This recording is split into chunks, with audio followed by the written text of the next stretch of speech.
Hello, everyone, and welcome to the podcast Young Blonde Suburban. I'm your host, Kaitlin Files.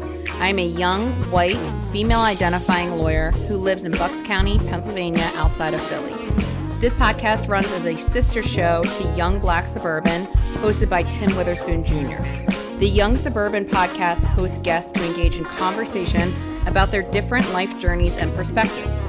My show, Young Blonde, has a special focus on badass babes out there doing the damn thing. So welcome and thank you for tuning in. Let's jump into today's episode. All right. Yeah, I'm ready.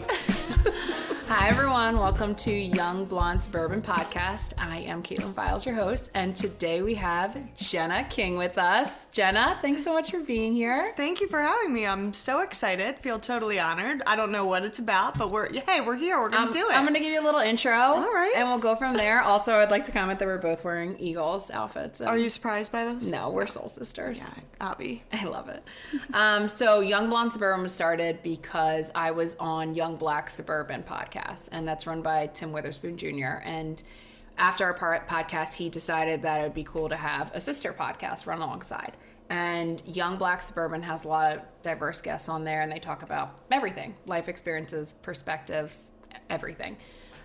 So that's kind of the platform for Young Blonde Suburban, but a little more focus on women and the things that we go through and having badass babes on the show like yourself who also are Young Blonde Suburbans. So yeah, that is kind of what Young Blonde Suburban is about. And I'm really happy to have you here today. Oh, thanks. I'm not really blonde. I'm fake blonde. I think most women, once we hit a certain age, are fake blonde. Okay. Our roots are blonde. Right. Were you blonde growing up? No. Very, Shoot. very, very I might dark have to brown. take that title from Yeah, you just then. take it off. When did you add blonde? Oh my gosh, the first time I ever colored my hair ever was probably like even after law school. I was very strong, like, I don't need to color my hair. Like, I was always scared, like, of using tools on my hair and, like, all of that. Like, I don't know why. There was no rhyme or reason to it. Some of those things. I was a hair cuttery girl. Like, I just went to hair cuttery, they cut my hair, and I left, and that was it.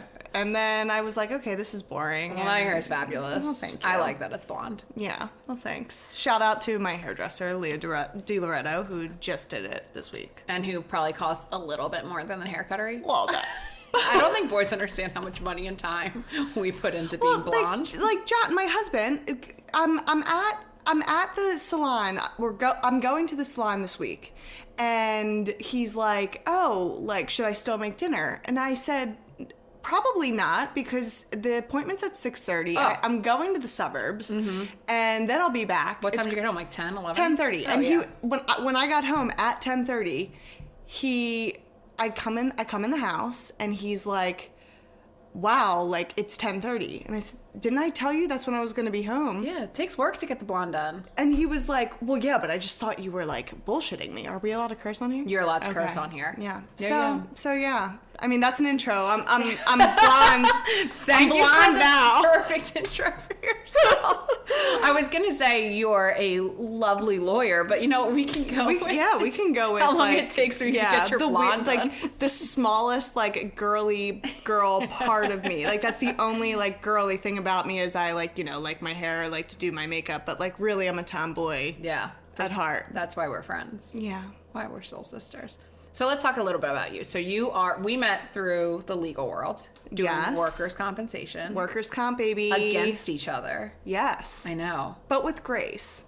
Always with grace. Grit and grace, baby. Hell yeah. Thank you. Appreciate that. Was a little shout out to my law firm. Little tagline. But let's talk a little bit about your background, how you got there. So where'd you grow up? So I grew up in Westchester, PA, and wanted to be a cop. Shut up. Oh my God, I love this about you. Really funny story. So the whole reason about... I could see you being a good police officer, by the way. Well, this was... I don't know about that. There's, that's a whole other story. I don't have a drink for that. Are there good and bad police, or are they all one or the other? But I went to Wawa one morning with my dad. I was like 4 years old, and stole a pack of gum.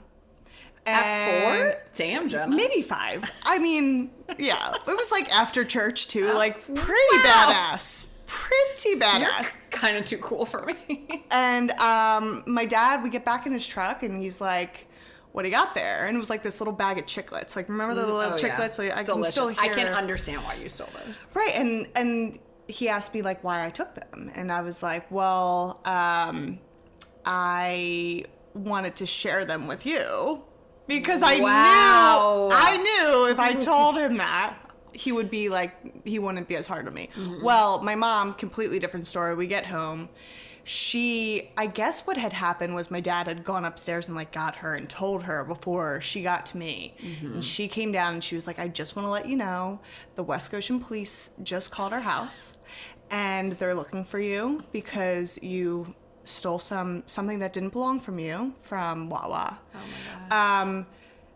This is amazing. This scared me for life. Of course. I literally, we would go to the 4th of July parades for years in Broomall because my parents are originally from Delco. Shout out to Delco. Delco girl.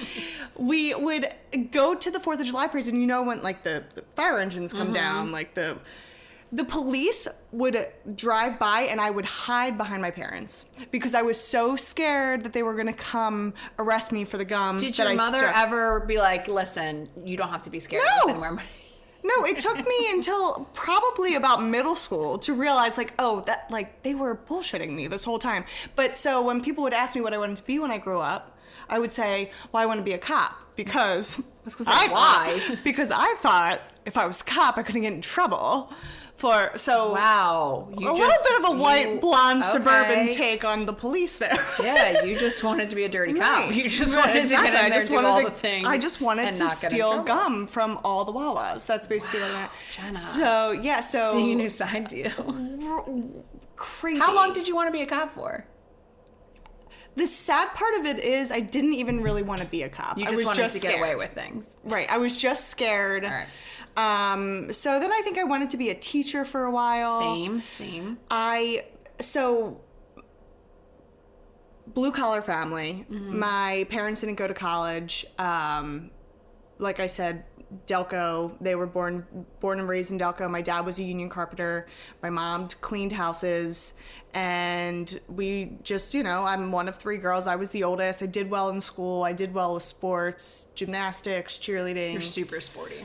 Yeah, and then you just go to college because that's what we were told to do. Were you always going to go to college? Yeah, I mean, it was just like, I feel like in our generation, if you did well enough in school, it was like that's what you do. Step. Yeah. So I went to public school, Westchester East, go Vikings, VIKINGS, 2007. Can you just do a little cheer for us? Well, I didn't cheer for my high school. Oh, okay. Sorry. I cheered in South Jersey. That's another story too.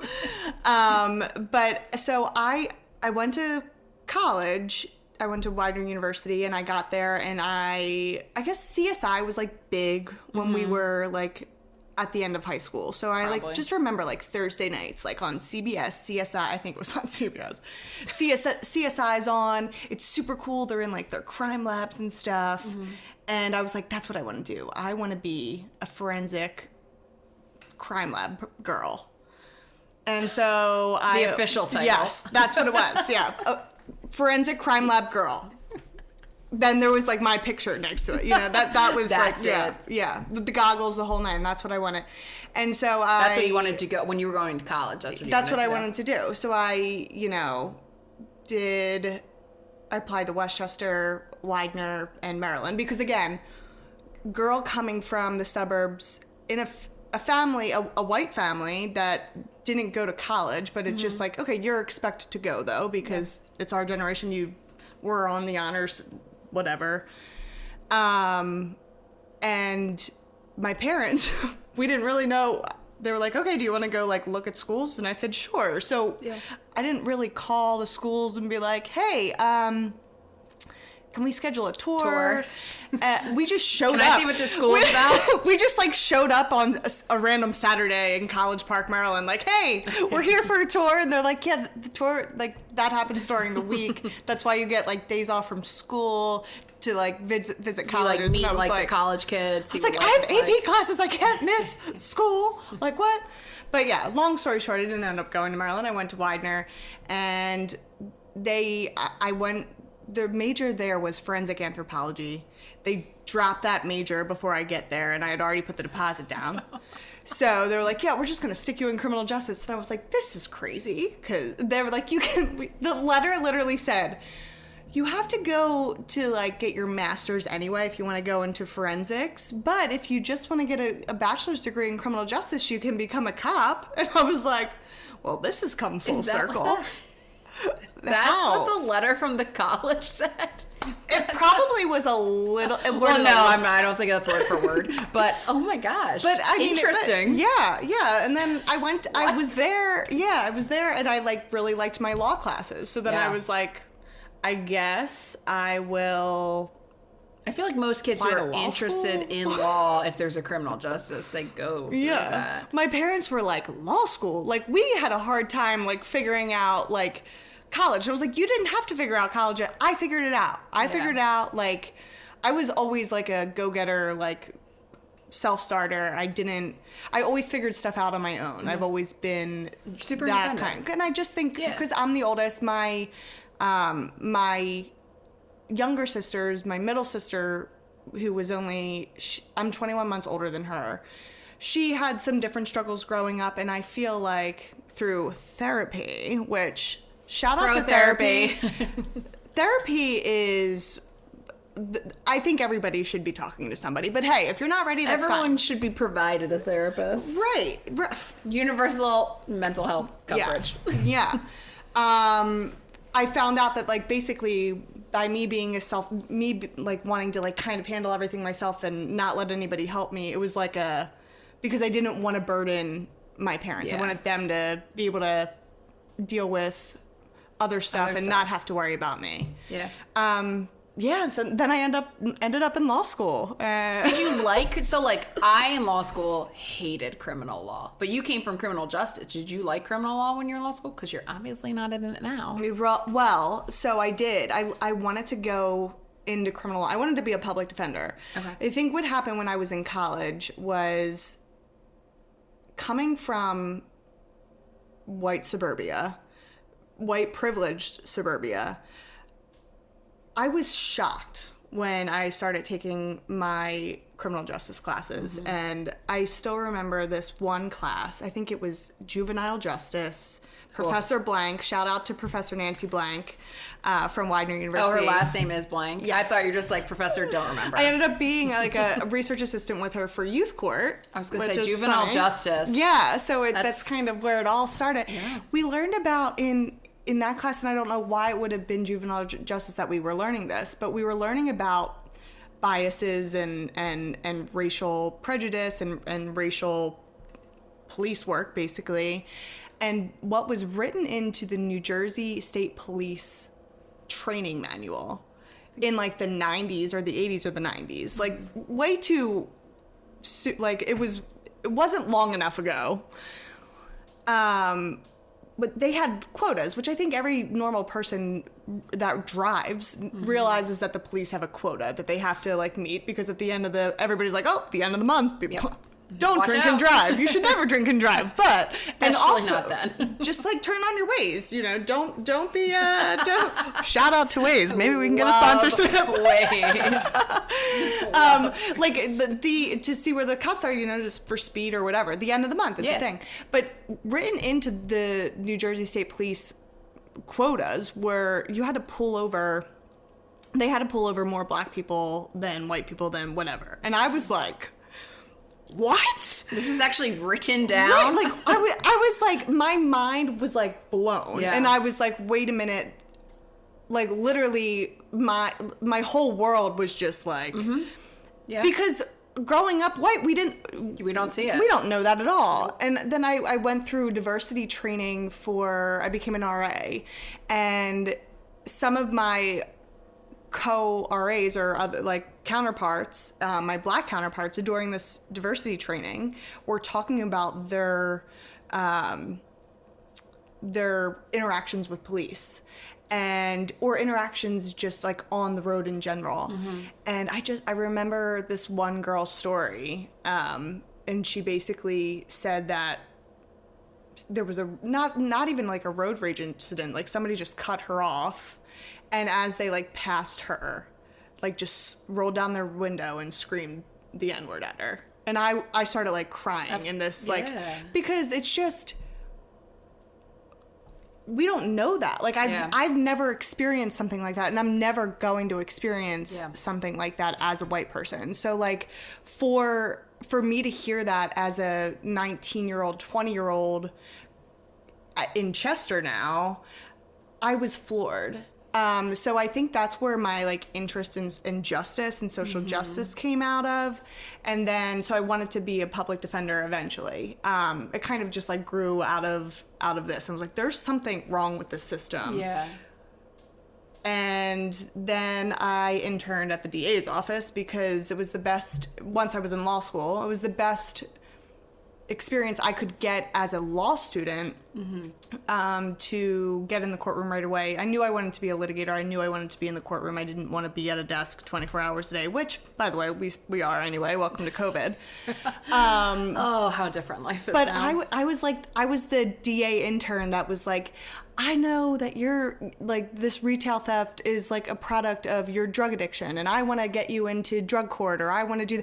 I was like, they were like, you're just not meant to be a prosecutor. And I was like, well, I couldn't get into the public defender's intern class. Like, I know. This is the best I could get, guys. Yeah. So then, I fell into workers' comp after that because I got hired by a criminal defense attorney who was a solo practitioner. Long story short, he's now in prison. I did my background on him. I went to the DA's office when I was interning there, said, hey, do you know this guy? And does he have a good rep? Like, yeah, he's super easy to deal with, super reasonable. We like dealing with him, whatever. And I graduate law school. Like, he hires me. I graduate law school. My husband and I take the bar. We go on like a 2-week vacation after the bar. Which is needed. Absolutely. And did you do PA and NJ? Yes. Okay, yeah. So 3-day marathon. Oh God. We were taking it together. And I still haven't practiced a day in New Jersey. Same. But I keep it active. Good for you. I do not. Yeah. So yeah, I was leaving vacation. I call him because I hadn't heard from him. Say, hey, like, tomorrow's my start date. I'm coming in. Showed up. He wasn't there. Drove from Ocean City, Maryland to Westchester, showed up to his office, air quotes, because we're on the radio waves, and nobody's there, and I call him, nothing, text him, hey, I'm here, finally. Oh, sorry, Jenna, I had a family emergency, da-da-da. Long story short, he was in some crazy shit. And I started applying temp jobs right after because I was like, well, crap, like I withdrew my applications from all of these different employers because I, And this is right out of law school, like. Yeah, and nobody knows who I am. Like, you want a job. I was freaking out. And so I temped. I did some doc review, and my friends had gotten jobs in the meantime, and the first law firm I worked for, one of my friends from law school worked there, and he texted me one night, living with my parents, like, I'm like, oh, he's like, my firm's hiring, would you be interested? Yes. He's like, just send me your resume. I'm like, okay, like, I sent it, it's already gone, like, it's already, he was like, okay, relax, like, we're at like a firm dinner, like, they'll look at it over the weekend. It takes law firms so long to hire. I was so excited, I was like, yes, I didn't even know what they did, I didn't care, I was like, and it was workers' comp, they did workers' comp, so. Oh, look at that. Yeah. And now I love workers' comp. Yeah. But it is like this weird area of law that like I think a lot of people look down on, but I think we have some of the best litigators in Philadelphia practicing workers' comp. Yeah. I always compare workers' comp to like family doctors. I feel like all the specialists like look down on family doctors. Like, oh, they're just general practice doctors. Yeah. But like, you're like, they're actually good doctors, and they probably know more about the patient than the actual surgeon does. Absolutely. But like, work comp is very similar. Like, people all look down on workers' compensation, and I've met some of the best trial attorneys and just lawyers in general through workers' compensation. Yeah, and I think people would be lying if they said, oh, I went to law school because I want to practice workers' compensation. Literally, because that's never come out of anyone's mouth. Workers' rights and the injured workers, which is funny because to circle all the way back, my dad was a union carpenter, like 30 years in. I thought he's you like were retired, always going to do it. Injured worker, like workers' rights all of the way. I didn't even realize when I was doing defense work how opposite like my ideologies were from doing defense work, because I started on defense work. Now I represent injured workers, as you know. But it's kind of funny. It all kind of, we all have a path. Everything I swear works out. I mean, us. I know. We both really found juvenile justice, and I mean, that's something that I was going to go into too. How did we even connect? I don't even remember how we connected on that. So it's funny. So juvenile justice, right, it was like a big part. And I worked in youth courts when I was in undergrad. Okay, so you were doing it. And then I took a year. Because I only did it during law school. I took a year, so I worked with Greg Voltz, who you probably know. I do. He like ran the show for the youth courts in Philly. Yeah, so I worked with Professor Nancy Blank and Greg Voltz, and we were working with a youth court at Chester High School when I was an undergrad. Which was very successful. Yes. Yeah. I fell in love with youth court and literally deferred my acceptance to law school, took a year off, and did a year service with AmeriCorps' City Year program, and worked with... person. I know. Worked with students at South Philadelphia High School for a year, and then went to law school. And when I got back to law school, Widener was still involved in the youth court program, but they were looking to get the law students and the law professors more involved. And I was like, this is great. This is like my whole thing. This is what I want to do. So we expanded the law school's activity, basically youth court involvement in Wilmington and Chester. And through that, I ended up partnering. There was a Temple Law student that I not worked with, but we like corresponded, and a Rutgers Law student. And I probably saw your name in there, but that's not how we originally connected. Me and you and I we had litigated opposite each other. We had gone up like some pretty contested battles, but again, very graceful. Never forget some of those cases. But hey, neither will I. Them. But yeah, not you, not personally. No, but yeah. Oh my god. But they were. I mean, because we're both really tough litigators, and we both really believe in what we're doing. And even though now I really believe what I'm doing now, and not so much what I was doing then, but like I still you have this pride in your work, and you just and so we had these really tough battles, but I knew I liked you. And I'm really social, like, you know that. I do. I think it was over a happy hour that we were at it was a bar association Christmas party. I remember, because didn't Chris just write about us, our glasses of Cabernet? he was going to put Chardonnay, and I was like, it's actually Sauvignon Blanc, but like, don't even put that, because then I'm going to sound so bougie, and I'm not bougie at all. Take Chardonnay out of it, because I am not a 60-year-old woman. Like, yes. I do not. No, I do not like an oaked Chardonnay. That is so like oaky.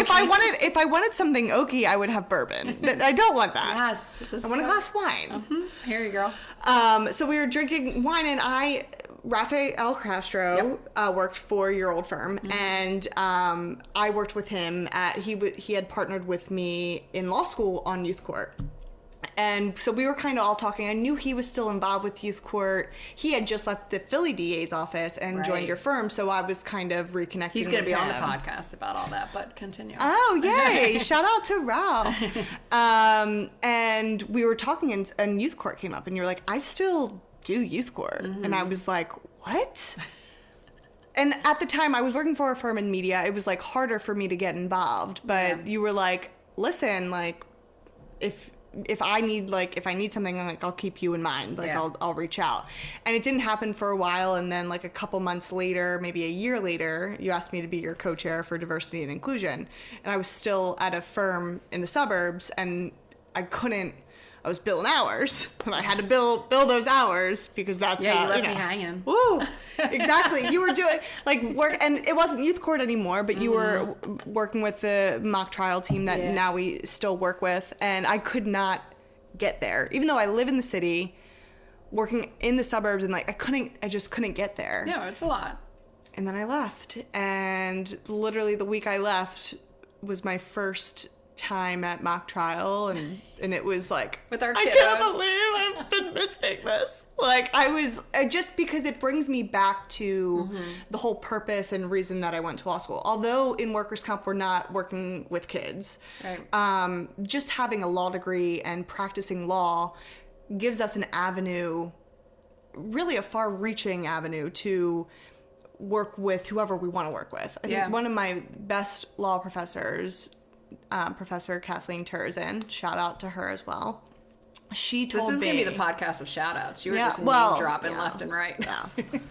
Shout out to my homies, you know.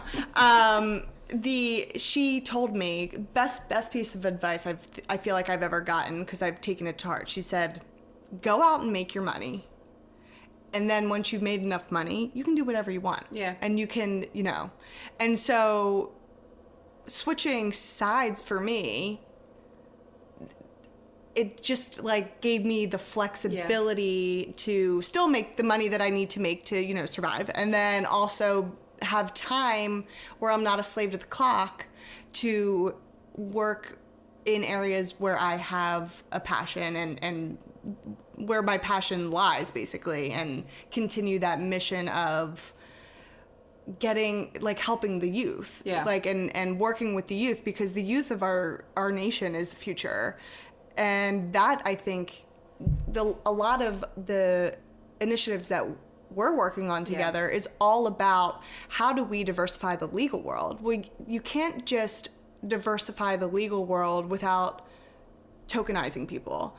And I think you and I are both we're very anti-tokenism, I think, like, and so combating that and the white wall that is the practice of law is hard. And I think you and I have brainstormed a lot and came up with the realization that the legal field is what the legal field is now.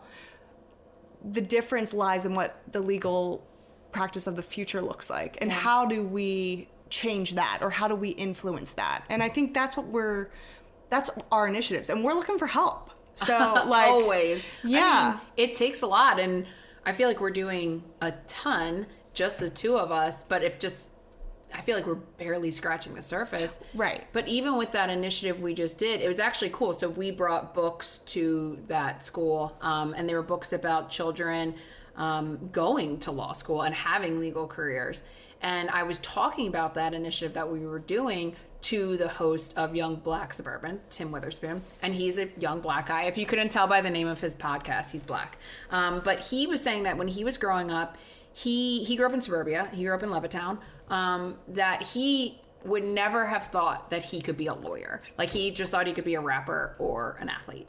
That's what all my students at South Philly High used to say. And, like, just exposing children to the possibility that you can do this. You know, it's going to be hard. There is a white wall barrier up, but just kind of providing that exposure to them. I mean, we gave them books. Like, it's not like we did any crazy thing. Right. But if one kid who didn't think they could go to law school then goes to law school. And, you know, what's really cool is the author of The Boy Who Goes to Law School, which I love the cover of it because it's just a picture of a little black boy. Kid. Yes. And he's like, has all the books, and it's just like, you need to see that. Yeah. He messaged out and, like, just thanked us. He's a student down at Florida A&M, I think, law school. That's awesome. I know. And he was so excited we were promoting his book, but that even is, I didn't even know, I had no idea. It has, like, far reaching, it has a further reach than we even anticipated that it would, or intended that it would. And that's the thing. We're young, white, and suburban. So, like, for us, I think, right, yeah. I'm getting there, a little ashy, you know. I'm getting there. Still counts. We know that there's a lot that we don't know. There's a limit to what we'll understand. Right, but so we're looking for voices and looking for information and seeking advice from young black, young Asian, young Indian, young people of color, young people of diverse backgrounds to inform us. And because we have some resources and we would like it is further crazy outreach. when you're talking about like how you saw things that kind of like opened your eyes. Like we grew up in white suburbia where we were kind of taught like, oh, that was slavery is in the past, racism's dead, everything's cool, it's fine. And you're like, okay, cool. And then when you go out and experience the world, you're like, wait a minute, what's happening? What's going on? Like you kind of have to like burst that bubble of where you grew up where, and I'm not saying, anything about like my parents or anything like purposely teaching me wrong, but it was just like, you don't see anything.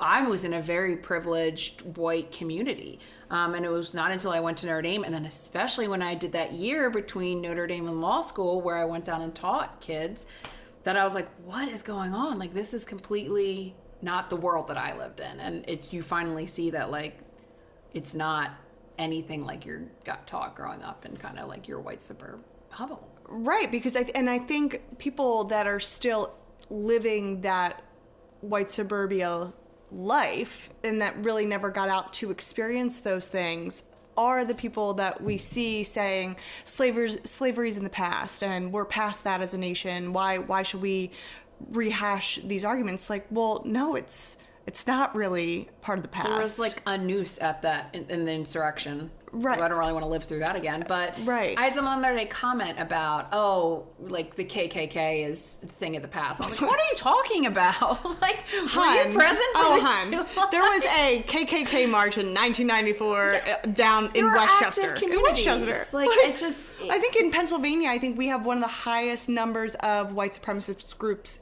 in the country. Like we have Bucks County was the number one county of people who went down to the insurrection in the United States. Yeah, we came in first. Yeah. Like, guys, I know.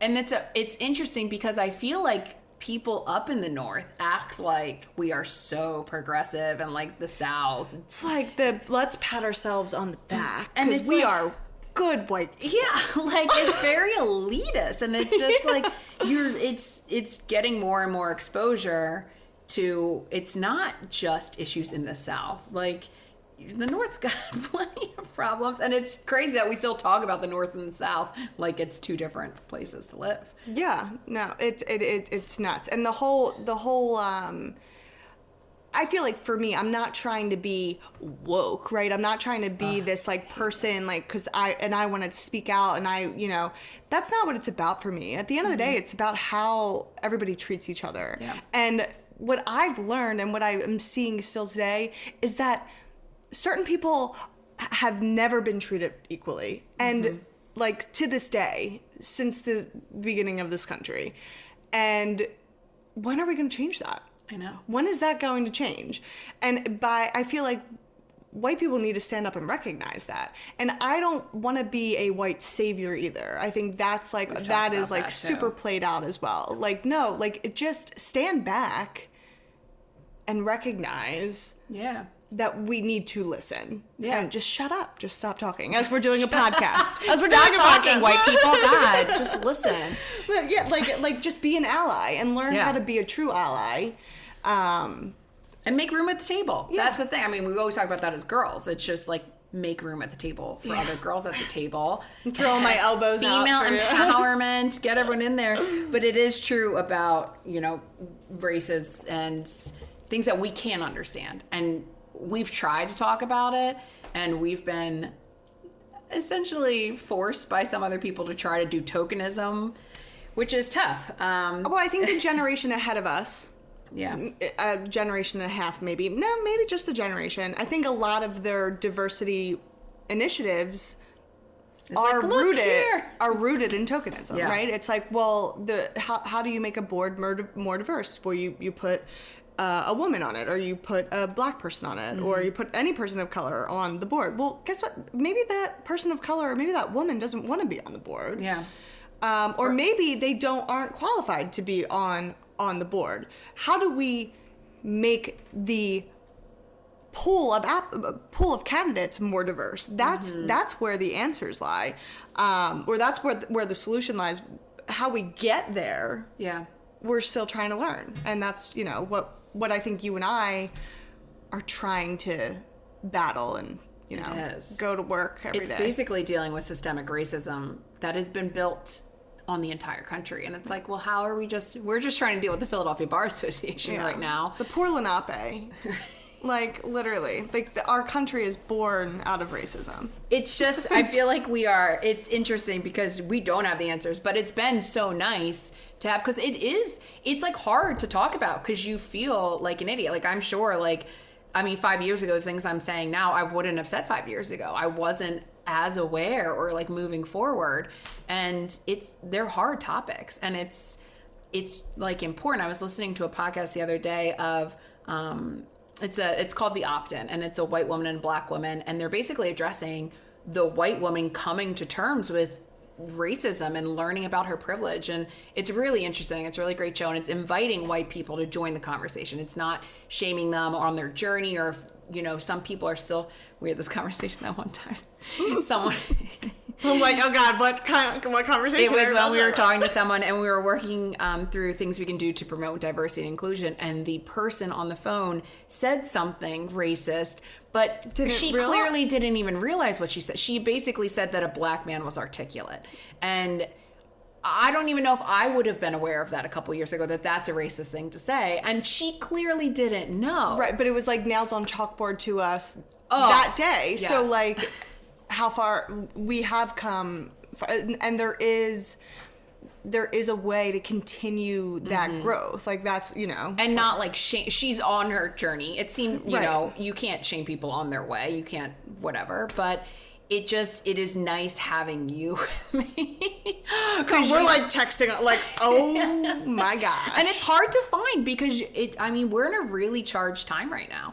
And between politics and everything, and it's hard to know where people stand. And it's kind of like gut-wrenching sometimes to hear where people stand. I mean, we've gotten some pushback on basic things we want to do about equalizing the playing field for, it doesn't matter what you look like, where you come from. I mean, classism is a huge thing, racism, ableism, everything. And we've gotten pushback, and it's insane to me. It's insane. Yeah. People didn't believe us. I know. They're like, well, and I think, so with my parents' generation, I think, and again, my parents, non-college educated, white suburbans, their entire life, the way I've broken the mold with them, or broken into the conversation, because I think a lot of walls go up automatically when you try to start talking and confronting people about maybe some of their ideas or thoughts, or, how they act, like, and that it can be racist, or like, the whole anti-racism talk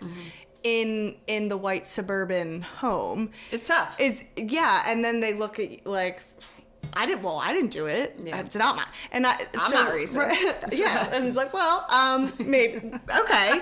Let's address that. So I think how I've broken into it and said, listen, it doesn't, acknowledging that there's racism and systemic racism, and that these groups of people have been marginalized systemically by this country, isn't taking anything away from you and your experience. It's just acknowledging that these people have had a lesser experience. It doesn't mean it's your fault.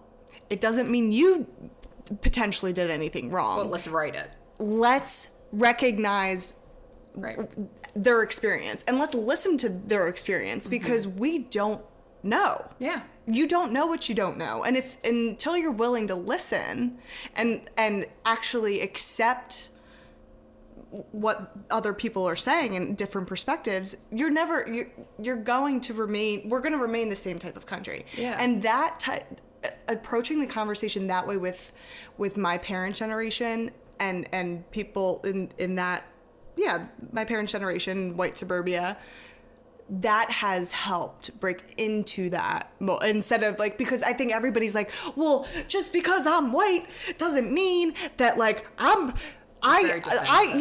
would, and I was like, well, I understand that, but you did, there's certain privileges that you basically had the benefit of just because you're white. Right. And it's just understanding that. Right. And so if you are able to get there, there's something to build on. And I think the conversation, just having it is important. Like we don't have these tough conversations about race really as white people. And I was listening to the Optin, they were saying that like if your black friend has never told you and you've never had a conversation about race before, how tight are you really? Because they're not comfortable to talk about everyday experiences that they think about every day. Yeah. And like it's that breaking that down that white people are like, we got to start talking about this stuff. You know, maybe we're ignorant to a lot of things that happen, but at this point in time, there's no excuse for ongoing ignorance. Like you have your phone in your hand. Yeah. Look something up. Yeah.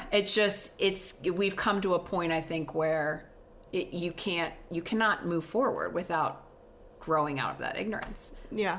And like, this is important to have these conversations. Well, right. You're like my safe space for it. Yeah. Well, and I think the ignorance, I think what we've learned is that you have to acknowledge that the ignorance itself tends to be racist. Like, so once you break into that ignorance, you can start the battle. It starts with like helping people realize that they are just completely ignorant. Yeah. I mean, look, I don't know.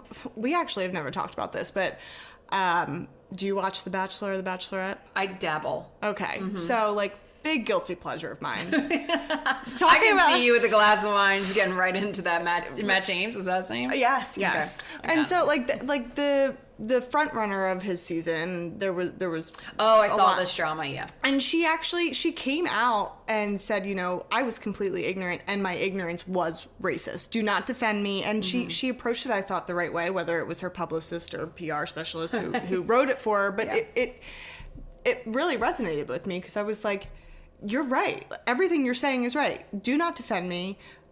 I need to work and I need to do better and I need to put in the work to learn why my actions were racist or my inaction was racist or, you know. So it's, you know, it's yeah, I hear you. And I feel like sometimes this is weird. I'm like, we're two white girls sitting here talking about race and racism, but I think it's important that we do talk about it and we're like, invite other white people into the conversation to be like, guys, we have to talk about this. Like, we can't just keep sticking our head in the sand. And we obviously do not have all the answers. We don't know the experience. Yeah. But we're trying. I have so many books over there about just trying to learn about what Black people go through and how we can do better and recognizing implicit bias and stuff that we do. That's tough to like look in yourself and be like, oh my God, and like white people, like don't be afraid to get uncomfortable. Yeah. People of color have been uncomfortable their entire lives just living in America. So maybe let's change the game a little bit and immerse yourself in an uncomfortable situation where you're the minority for once. I used to go to Black student union parties in college. Great experience to really immerse yourself and be the minority. Yeah. Remember the other day when I was on that Zoom call? It was the Black local businesses, and you said it. You were like, "That's really important to be," because I was the only white person on that call. Yeah, and I felt awkward because I was like, I hope they don't think I'm like coming into their space because like I'm just like hi, but you were like, it's important to feel that to be the only white person in that room. Because we've never felt it before. That's the only situation really where we can even come close to even experiencing a little, like, the smallest little, like, at the end of the day, you still have your white privilege. Exactly. Like, no matter what you do. Right. So recognizing the, like, putting yourself out there, get uncomfortable. I hear you. I love it. And that's what we do together. But we just get uncomfortable all the time.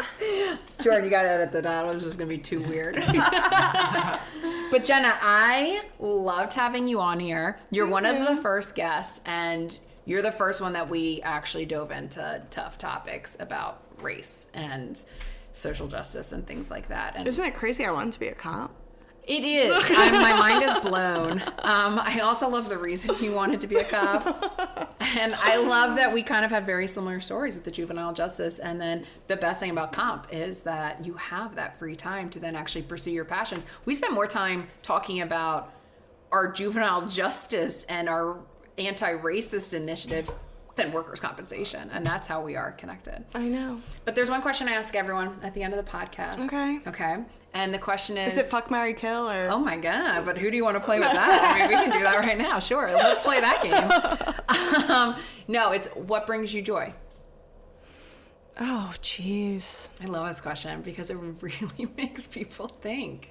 Also, it doesn't have to be anything crazy. I know. So my husband's literally sitting right behind me. I was about to say, are you going to say John? Don't say John. But I'll be honest, I have some really, really, really great relationships in general in my life right now. I have great friends, a great husband.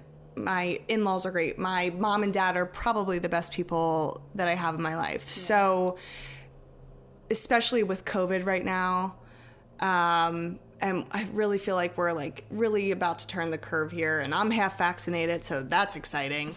We're in the third quarter. We're almost there. Just spending time with people that I care about brings me the most joy. Socializing, being close with people, having a glass of wine. Yeah. So another shout out here. Here we go. Shout out to Ellen, who's in California, who I haven't seen. Kate, Alex, and Heather, my girls, my girl Katie Files, my husband, my mom, dad, Mr. and Mrs. King, the whole nine, my brother-in-laws, my sister-in-law, and my sisters.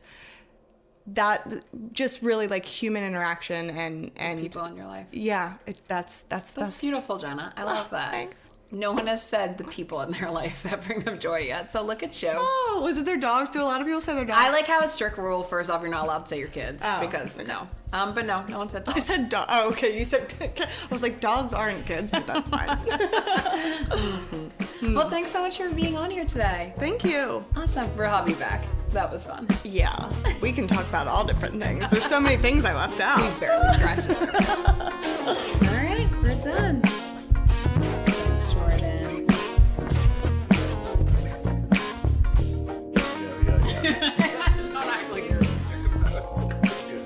Alright, we are here with Tim Witherspoon Jr.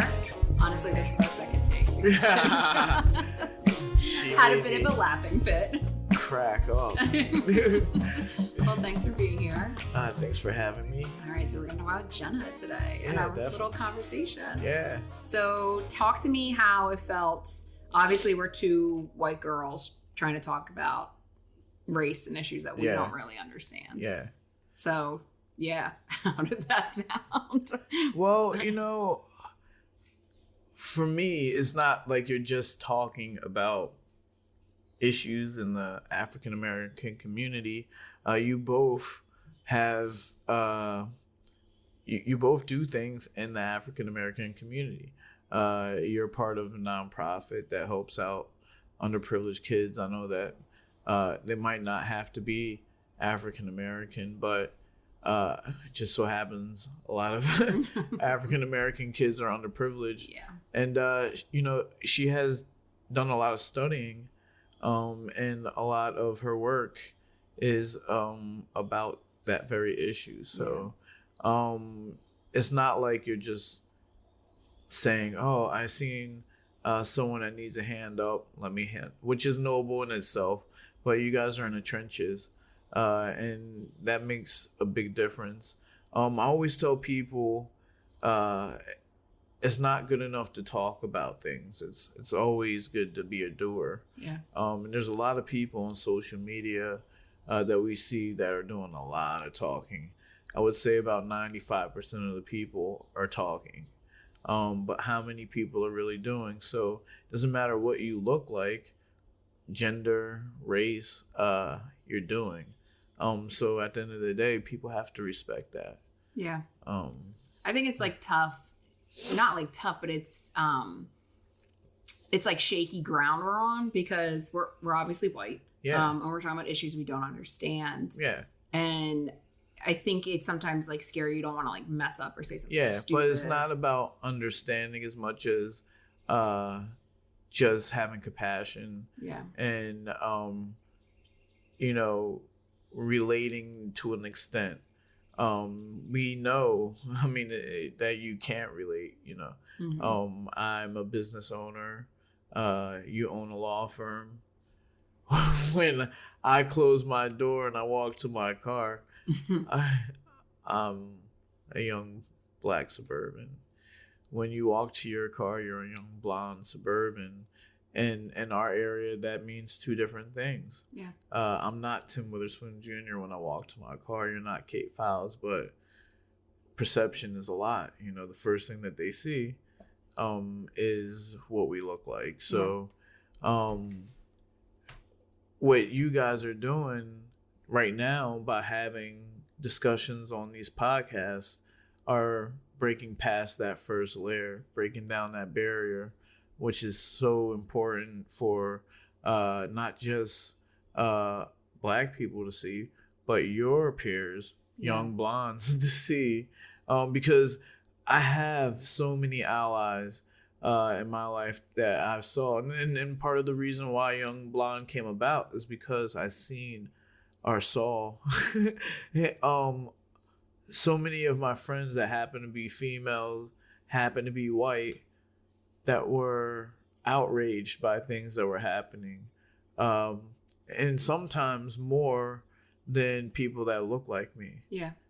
So when I hear you on the podcast with guests like Jenna, I don't get upset because it's a chance to start the dialogue. Yeah. It's a chance for people to see that someone can be the total opposite of you. Somebody can be privileged as much as you think that they're privileged. They can still sympathize with you and still fight for causes that mean a lot to you. Yeah. So. And I think, Jenna and I talked about this because we've been talking about how to be anti-racist and get involved really since before George Floyd. But really, that just really obviously sparked everyone with being at home and seeing all these videos with COVID. But as you know, you follow me on Instagram, I'm very posting stuff all the time about it.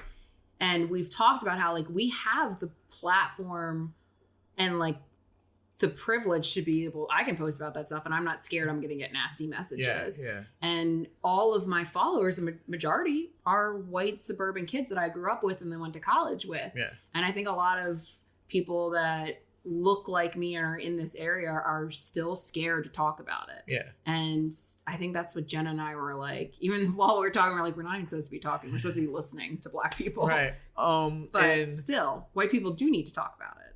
They do. And that's a conversation that white people have to have with each other. Mm-hmm. That's not something that the black community can literally, we've been here doing positive things since